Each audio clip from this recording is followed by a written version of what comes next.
आज महाराष्ट्र के बुल्ढाना जिले की लोनार झील अचानक लाल पड़ जाने से आसपास के इलाके में सनसनी फैल गई।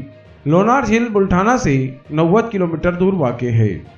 यह झील दुनिया की तीसरी और महाराष्ट्र की पहली खारे पानी की झील है। बताया जाता है कि यह झील का वजूद 50,000 साल पहले एक अलका यानी उल्कापिंड, जिसको इंग्लिश में मेटियोराइट कहा जाता है, उसके टकराने से हुआ। आज से पहले यह झील इस तरह दिखाई देती थी, मगर आज अचानक इसका रंग लाल पड़ गया है। इंतजामिया मजीद तहकीकात में लगी है, मगर अभी तक इसके लाल होने की कोई वजह सामने नहीं आई है। खबरों की अपडेट के लिए देखते रहिए हमारा न्यूज़ चैनल, और आप देख रहे हैं जाग मेरे शहर न्यूज़ चैनल।